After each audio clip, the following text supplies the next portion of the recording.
Hey, it's Parker. I wanted to map the inner world that we have for you today. We made another video talking about kind of how we see it, but I wanted to do the mapping as well. So our main section is a single, very large room. Typically when we're in it, we can't see the end of it. It's called the table room. There's a very long table with a seat at the head and chairs all along the sides, which I'll draw in a second here. This room is mainly used for gathering, for meeting, for talking to each other. It's a very basic room.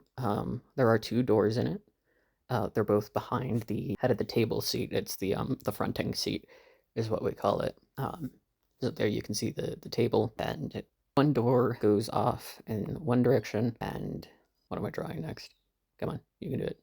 The other door goes nowhere. At least not that we know of.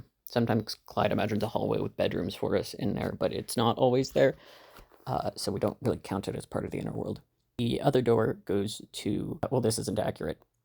There's 6 rooms along a hallway and then one down at the end. See me kind of drawing in each room as a rectangle here. That tends to be the shape of the room. They're pretty small. Overall, most of them are small. Right, door in here, that's not right because it's not my section. I have no idea what's going on in there. I totally forgot how that worked. I'll fix it later. The first room, the door in our diagram on the left is Jones's. It's not even a room, it's a beach with cigarettes in the sand. Artemis has a room right there. It's very basic, it's very small. The room next to Artemis is a dentist. We don't really know what's going on in there, just that it's dark and there is a dentist chair. It's a little freaky. We don't think about it. There's a chapel at the kind of the end of the hallway that's also Artemis, technically. I don't know what's in the other 2 rooms. Someone else does. But again, that's not really my section. I don't go there. I don't know what's going on in there. Down at the end, there's a train station. That's for Ike and Eki. They hang out there. That's their space to work on whatever they want to work on in the headspace. And here, I think, is where I fixed the line. Maybe.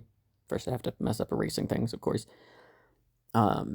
The door is actually in Jones's beach. It's not connected to any building. It's just in the sand for some reason. And to get to the rest of the hallway, you have to go through Jones's door. This is why we consider it a subsystem, because they all kind of share a body and a chair in the table room.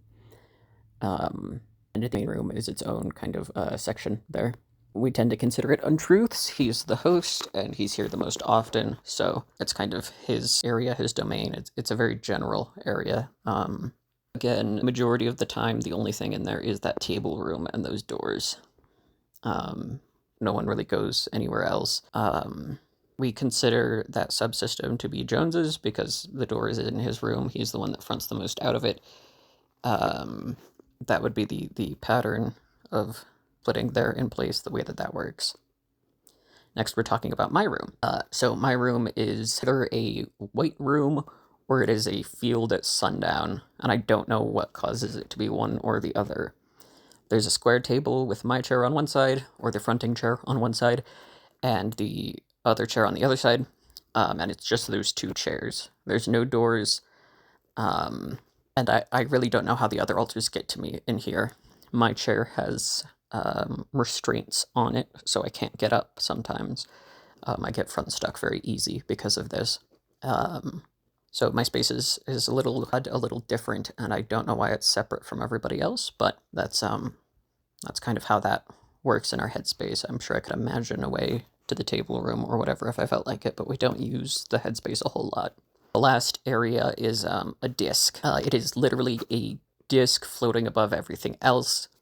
In this area is Cassander, Zachary, Casey, and Will is here too for some reason. Cassander, Zachary, and Casey all have the same source, so I don't really know why Will is on this disc. And they just hang out on this disc and do their thing, and there's no access. There's no way to get to the other parts, and they're okay with that. They just hang out there. But that's why we consider them a subsystem as well. It's weird the disc floats, though. I don't know what's going on there. But that kind of encapsulates what our inner world looks like, kind of how we interact with it. A lot of the rooms have more description than I've given, but I'm not too aware of that.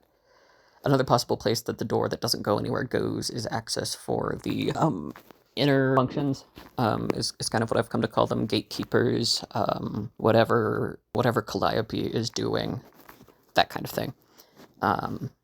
So thank you very much for watching. Have a good one.